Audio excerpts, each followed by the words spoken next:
Мы рады приветствовать наших телезрителей. Это проект «Поговорим» на телеканале «Якутия-24». Меня зовут Эмилия Алиева. Главные алмазы нашей республики – это люди, творческие, талантливые, которые прославляют республику далеко за ее пределами. Одна из них – это наша землячка Полина Миклюк в девичестве Винокурова. В своих социальных сетях Полина позиционирует себя как эксперта по финансовой грамотности. Образование позволяет. В эти дни Полина приехала на родину, чтобы проведать своих родных, а заодно и дать интервью нашему телеканалу. Об изучении иностранных языков, о традиционных якутских семейных ценностях в условиях другой страны, о новом авторском проекте «Сборники сказок», а также о своих дальнейших планах в нашем интервью. Полина Миклюк родилась в Якутске, окончила национальную гимназию, затем финансово-экономический институт при СВФУ по специальности менеджмент организации. 10 лет назад Полина вышла замуж за владельца IT-компании и переехала в Румынию. Активный пользователь социальных сетей позиционирует себя как специалист по финансовой грамотности, воспитывает двоих детей. В канун Нового года в Якутске Полина презентовала свой новый проект «Сказки о сбывшихся мечтах».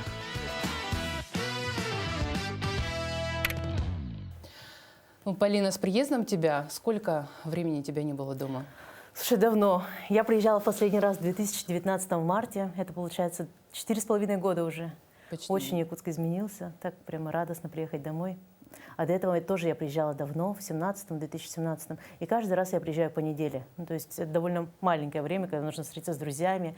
А сейчас я приехала, прошлась по Якутску, он такой красивый стал. Знаешь, меня больше всего порадовало, что нет визуального шума, вот этих билбордов, таких, знаешь, разностильных.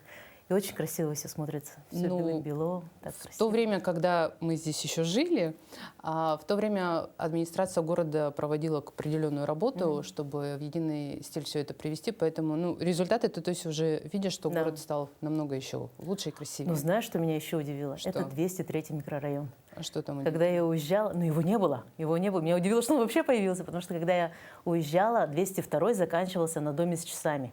А тут я смотрю, там целый маленький город, там прям целая инфраструктура, столько домов. Вот это меня прям очень удивило. Ну, давай, наверное, мы с тобой поближе познакомим тебя с нашими зрителями, те, которые с тобой не знакомы, может быть, не следят за твоими социальными сетями, которые ты очень активно ведешь, да?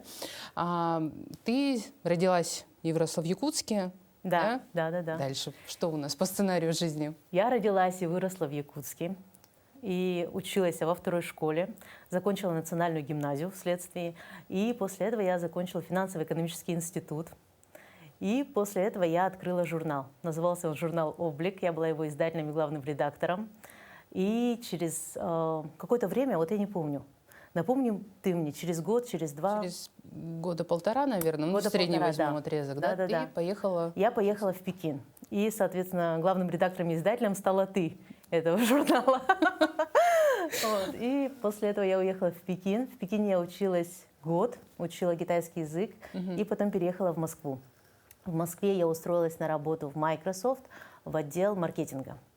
И если вкратце прям рассказывать, на Новый год я поехала в Юго-Восточную Азию, в отпуск в Таиланд, поехали в соседнюю Камбоджу, и в храмовом комплексе ко мне подошел иностранец и спросил, который час. И, соответственно... То есть и с тех пор ты ему подсказываешь, который час? Да, всю жизнь, уже 13, каждое утро. 13 лет, да, 13 лет он стал моим мужем, он был из Румынии, и сейчас я уже 10 лет живу в Румынии. 2 первых года мы жили в Финляндии, он учился в Финляндии, тогда в магистратуре. И потом мы переехали в Румынию, и уже 10 лет я живу в Румынии. Ну, получается, что ради своего будущего супруга, в тот момент у вас как отношения были, ты оставила Якутск и уехала по зову сердца, скажем так. Да. А как ты поняла вообще, что это вот твоя вторая половинка, скажем так? Ну, слушай, я вообще никогда не думала, что я выйду замуж за иностранца. Я всегда думала, что я буду жить всю свою жизнь в Якутске. Серьезно? Да, я думала, что я поеду в Китай, просто потому что мне родители сказали, съезди, посмотри, как живут за границей. Подожди, ты в Китай поехала не съездить посмотреть, ты ездила туда учиться. Ты приезжала на каникулы, и ты покупала тетради, я помню, когда мы вместе куда-то ходили кофе пить, ты читала, смотрела иероглифы, выводила, рассказывала о том, что там 4 диалекта, и каждый между собой чем-то отличается. Это, по-моему, когда ты ко мне приезжала в Пекин, нет? было. Мы с тобой ходили на Это кофе. было, да, нет, это было потом, Ага. потом мы приехали, да? Да. Но я к тому, что всегда было ощущение, что ты стремилась к изучению иностранных языков, да? Ты Да. в день ставила какие-то себе там установки, что в день ты должна учить по 100 слов, там, да? Да. По 100, да? Вот По я помню. 80, да. Что в Китай ты тоже ездила, ну, у меня было реально впечатление, на самом деле, что ты куда-то все равно уедешь за Нет, границу. нет. То есть ты учила иностранные языки, чтобы жить Да. в Якутске? Я всегда думала, что я Серьезно? буду полезной для Якутска. Что полезного вообще в иностранных языках и как вообще лучше начать изучать? Вот на сегодняшний день сколько ты языков знаешь? Слушай, ну я говорю на русском. Это мой первый язык, на котором я думаю. На английском. На английском я стала лучше разговаривать, чем на якутском. То есть якутский мой родной язык, но сейчас я больше привыкла к английскому. Соответственно, я разговариваю на якутском языке, это мой третий язык. Сейчас, ну, если говорить именно по словарному запасу, да, как мне легче объясняться. Я говорю на румынском языке. На румынском языке я говорю хуже, чем на, наверное... Ну, я говорю полностью хорошо, но так, чтобы, там, знаешь, научную литературу читать, у меня, наверное, не хватит. Это. Вот. И, китайский у меня уже очень без практики давно. Да. Так, Ну, получается 5. почти 5 языков, почти да? 5, да. Где-то ты можешь, не знаю, заблудиться в аэропорту и на китайском, на румынском найти себе Да, дорогу. нужен еще испанский. Если испанский, то вообще будет хорошо. Если пойду в Латинскую Америку и потеряюсь, то точно найду. С детства как бы мне говорили, что вот надо языки, и как-то я очень старалась. У меня с детства был репетитор по английскому языку в школе 6 класса. У меня моя лучшая подруга, одноклассница моя, она говорит на английском, на французском, она постоянно участвовала на республиканских олимпиадах, занимала призовые места. И как-то, тянешься, когда у тебя окружение такое, то тянешься и как-то тоже Уже как стараешься. само собой разумеешься. С чего ты начинала изучать английский? 80 слов в день? Нет. Я смотрела фильмы на английском еще в детстве. Я смотрела, у нас были тогда видеомагнитофоны, и нужно было в кассету включаешь, и там был такой дубляж, знаешь, одним голосом такой. И я предпочитала его не слушать, а слушать, что там говорят на английском. И как-то строить предложения, ну как-то так. И плюс у меня были друзья. Я еще работала в Якутске, вожатой в лагере международном, он назывался Туймада. К нам приезжали иностранцы, мы часто практиковали английский, потом переписывались с ними там в течение года. Ну и как-то так. Знание, я так полагаю, что иностранного языка тебе как-то помогло быстрее пройти адаптацию на новом месте за границей, Ну, да? слушай, конечно. Финляндия. Но Румынию нельзя к этим странам причислить. Почему? Потому что Румыния — это все-таки страна румынская. Люди там разговаривают на румынском. И, конечно, они говорят на английском гораздо больше, чем в России. Там, наверное, 80% населения говорят на английском, но, тем не менее, они не носители языка, да, этого такого, прям, это не native спикеры. Вот. И поэтому все равно, чтобы адаптироваться, интегрироваться, чтобы быть в социуме, нужен румынский. Какие сложности были в самом начале? Ну, слушай, я же была молодая. Я когда встретила мужа, мне было 23. Когда переезжаешь в новую страну, все дается легче, да, чем, например, переезжать в 40. Согласись. Мы как-то легче адаптируемся, более гибкие. Вот. А сейчас, наверное, мне бы было сложнее переехать в какую-нибудь другую страну, скажем. Не пугала чужая культура? Нет, я была очень открыта. То есть, вот честно, у меня не было такого, что... Я приехала туда очень открытой. Вот, открытой к культурам, открытой вообще ко всему.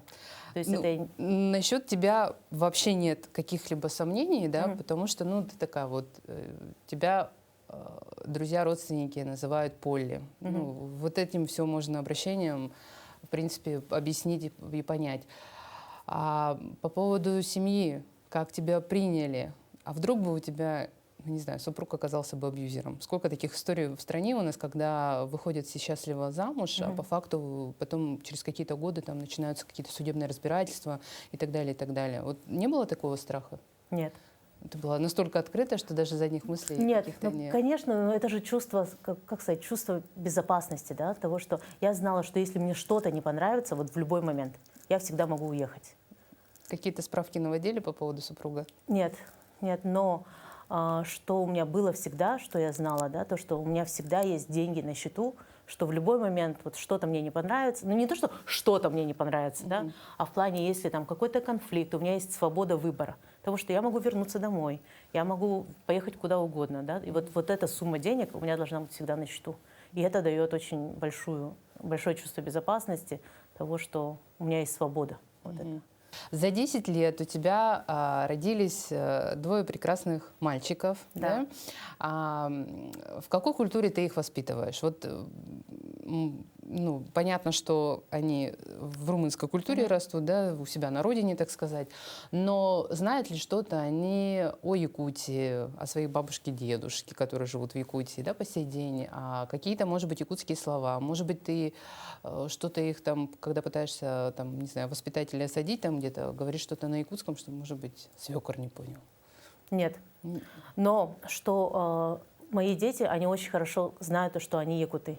То есть они говорят, я наполовину румын, я наполовину саха. Моя мама из республики Саха.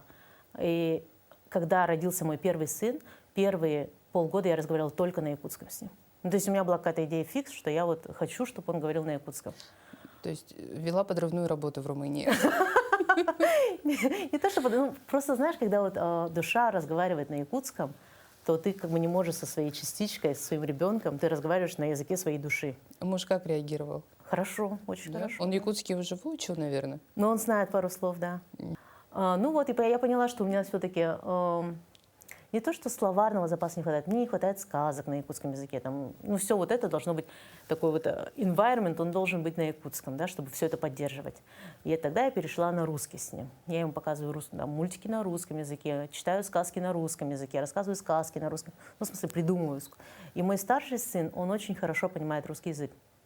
И Вот. изъясняется, соответственно. Ну так, изъясняется он не очень, потому что и русский язык, он очень сложный в плане склонения, падежей, вот всего Ну, этого. да, считается одним из самых сложных Да, языков. строить Да. предложение довольно сложно.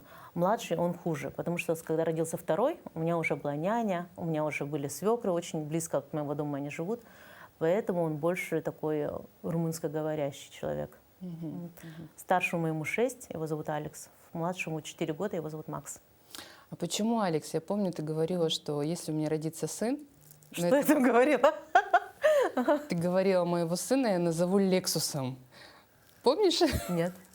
Ты не помнишь, и мы еще, помню, Геракл, удивлялись Лексус. тогда. Лексус, ты говоришь, классное имя, звучит Да. круто. А, кстати, мне Лексус. до сих пор нравится. Вот ты сейчас сказала, я не помню этого. Но вот сейчас ты сказала, мне нравится. Мне Вам нравится. будет что обсудить с супругом, когда ты вернешься. Ну нет, мы с мальчиком мы завязали. Ну, время покажет. Да. Ты сейчас сказала о том, что во время вот этого всего воспитательного процесса ты как бы стала понимать нехватку, даже вот упомянула ты сказок якутских, да, и не так давно у тебя, я так поняла, что состоялась презентация твоего такого детища, большого такого проекта важного, и, наверное, не только для тебя, сколько и для всех, наверное, якутян, это сборник сказок на якутском языке. О, на русском. На русском? Да. Якутских сказок? Нет? На русском? Да. Я, видимо, дезинформировала сейчас. Вырезать. Не вырезать, оставить. Что вообще, почему сказки вообще, как они родились? А почему не на якутском, в конце концов? У меня не хватает словарного запаса. Без Переводчики практики. же есть. Нет, нет, нет. Я, ну, как пишу, так и пишу. Когда ты выпускаешь сборник сказок на якутском языке, аудитория очень узкая. Она прям супер сегментированно узкая. Поэтому и вообще в целом мне русский язык ближе. Это мой первый язык. А где этот сборник был выпущен? Он был выпущен в Якутске. У меня издатель якутский. Вся команда, которая работала над книгой, она якутская. В том числе иллюстратор сказок, редактор, издатель, ответственный редактор. Да, все из Якутии. Как вообще приходила идея вот этих сказок? О чем там они? Сказки о сбывшихся мечтах. Да. Так. Там все твои мечты? Нет, это не все мои мечты. Ну, там вообще нет моих мечт. Но в целом это сборник о том, что я бы хотела рассказать своим детям. Вот чтобы они выросли людьми, уверенными в своих силах, чтобы они понимали, что они могут достичь того, чего они хотят. И там рассказы разные со всего мира, что вот люди добиваются своих целей, мечт, и это все возможно. Вообще, Без сапогов-скороходов, без скатерти-самобранки, без золотой рыбки, без щучьего веления, без печки, которая ходит и там делает, в общем, всякое, что это действительно трудом, трудолюбием, мечтами, упорством, волей. Это все достигается. ну и, наверное, отсутствием каких-то преград, да, в голове при такой вот... Преодолением. преодоление, да. Вообще, наблюдая за тобой, общаясь, так сказать, да, вот какое-то время назад, то есть, ну, можно уверенно сказать, что у тебя в голове никаких преград нет. То есть ты, если что-то хочешь, ну, ты это реализовываешь. Я бы сказала, глядя на тот или иной проект, действительно с какой-то некоторой детской мечтой, и такой, да, вот, а давайте сделаем. И у тебя глаза загораются, ты идешь, что-то делаешь. Ну, ты сделала сказки, ты сейчас ведешь блог о финансовой грамотности, да. О чем ты еще мечтаешь, чего бы хотела достичь? Ну, для меня я очень привязываю себя к Якутии. Ну, то есть у меня очень такая идентификация сильная, что я саха. И вот следующий мой проект, которым я хочу заняться, это экранизировать мои сказки. И я хочу, чтобы они выпускались только в Якутске. То есть чтобы команда над сказками работала только якутская. И я хочу вывести это на более широкий масштаб. Фильм? Мультфильм, да, мультфильм. Мультфильм. Ну, вот по Да, своим по сказкам. сказкам, да? Ты позиционируешь себя как специалиста по финансовой грамотности. И вот, ну и вообще, что ты хочешь в своем блоге донести до своих вот читателей, до своих подписчиков?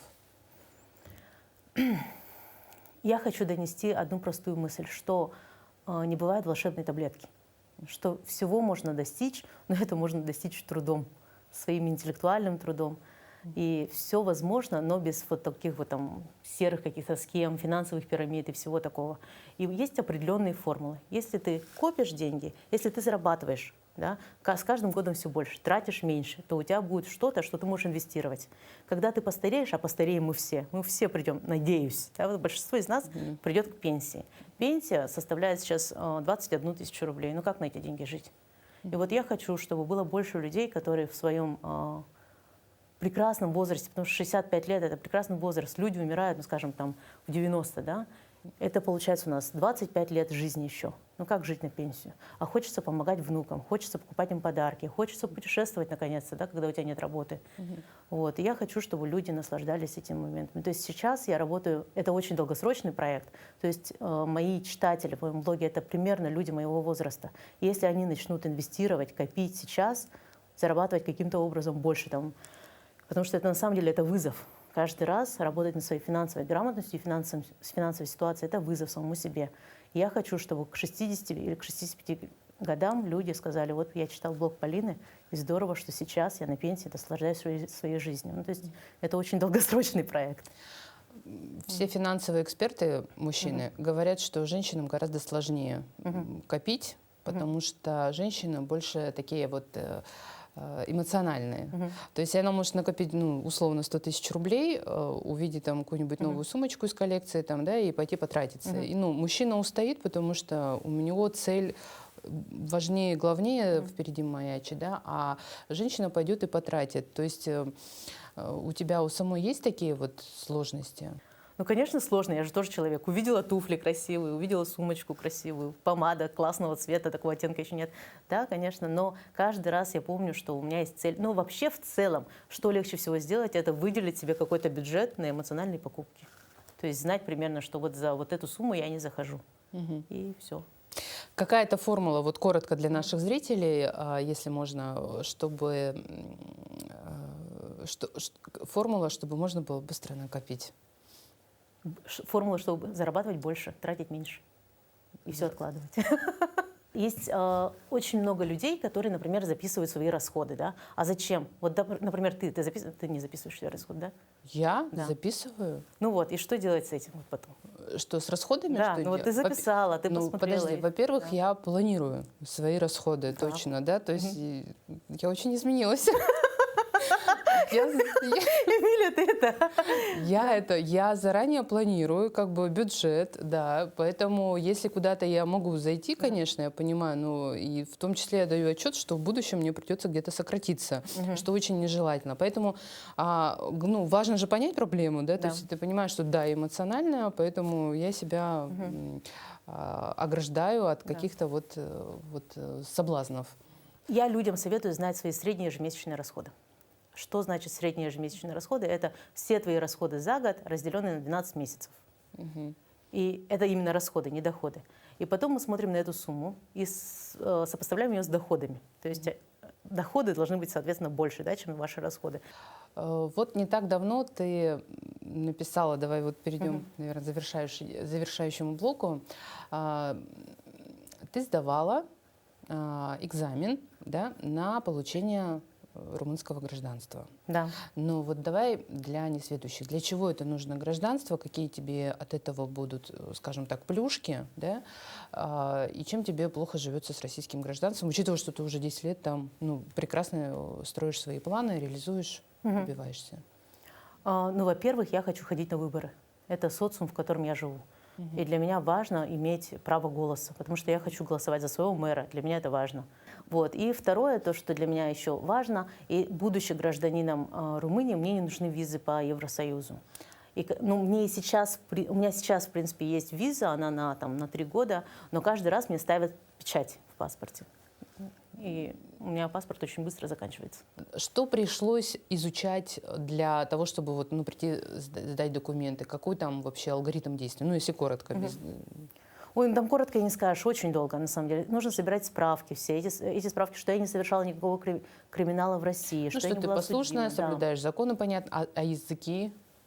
Ну, нужно совершенно... Вообще я шла по статье, она называется «Натурализация». То есть я должна быть наравне с местными. И они спрашивали там традиции румынские, кто такой там какой-то коммунист 1927 года. Исторических деятелей. Да. Да, ну, там было очень много. Там нужно сдать политику, литературу, географию страны, конституцию страны и традиции страны.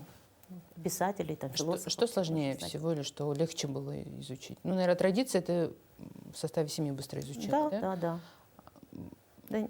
Да, все было сложно. Ну, потому что это же не тест. Тебя спрашивают, и ты должен тут же отвечать на румынском языке. Ты должен сначала вспомнить, кто это, потом это все сказать на румынском языке, потом они еще и уточняют, и ты как бы должен тут же ответить. Вот. А я живу в городе Яш. Яс он называется, и у нас есть свой диалект. А сдаю экзамен я в Бухаресте, в столице. И у них свой диалект. Поэтому я пока сижу и слушаю их диалект, мне нужно еще быстро понять вопрос, придумать ответ и тут же им выдать на похожем диалекте желательно. Но, скажем так, подорвалась ты совершенно там, где не ожидала этого, да, на незнание гимна. Я его знала. Знала? Там нужно было знать просто больше, чем я знала. Я знала... И притом я не знала, что этот гимн вообще нужно знать. Да? То есть я искренне знала этот гимн, потому что я его слушаю. На самом деле... Слушаешь? Ну да, в Румынии очень часто включают этот гимн. Да, и как бы ты волей-неволей ты его выучишь. И нужно было знать, ну, хотя бы 3 куплета. А я знала просто от души, знала 1 куплет. И они такие, все, я говорю, ну все, да. И им было самим очень обидно. То есть мне говорили, что вот это так несправедливо, но меня очень поддерживала комиссия. То есть они реально прям хотели дать этот шанс тебе, да, этот вот паспорт. Они подсказывали мне 2 куплет, но я искренне его не знала. А там все записывают, там везде камера, и знать этот гимн так же, как Конституцию, обязательно. Ну, ничего не критичного такого не случилось, потому что, ну, ты дальше можешь продолжать прекрасно жить, как жила все эти 10 лет. Я могу податься заново и снова пойти на экзамен, ну, снова ждать несколько лет. Ну, в следующий раз я буду знать гимн вообще наизусть. Они скажут, остановись, я скажу, подождите, я вам еще не все сказала. Вот я когда читала эту информацию, у меня возникло 2 вопроса. Первый вот, а знаешь ли ты вот российский или якутский гимн? Да, ну, мы учили в школе. Ты вот, ну, то есть гимн Якутии, да. Ты вот... Ну, я училась в Якутской национальной гимназии, я закончила Якутскую национальную гимназию. Да? Да. Ну, 2-3 строчки. Нет. Ну, почему? Нет. Ну, я не прошу спеть, прочитать. Нет, я и пою плохо. Ладно. А еще второй момент, очень такой, ну, позитивный. Румынцы тебя стали поддерживать. Да. Да? А в Якутске как-то немножко публика разделилась. И даже где-то был такой комментарий, что почему мы не поддерживаем нашу землячку, а вот румынцы поддерживают, ну, которая для них иностранка, да, считается, по сути. Ты читала вот эти вообще комментарии, проводила сопоставительный анализ, там какие-то... Я читала только, что пишут россияне. То, что румыны пишут, я не особо... Ну, там все меня поддерживали в Румынии. Никто не говорил, что, типа, как мне дали. Ну, вообще, я к румынам очень хорошо отношусь. У меня было такое, что я в Румынии 2 раза потеряла кошелек с деньгами, с видом на жительство, со всеми картами. И притом я выронила в такси 1 раз. и мне привезли домой. Мне постучались домой и привезли. И второй раз я забыла в ресторане, совершенно в другом городе. Мы путешествовали, и мне отправили почтой.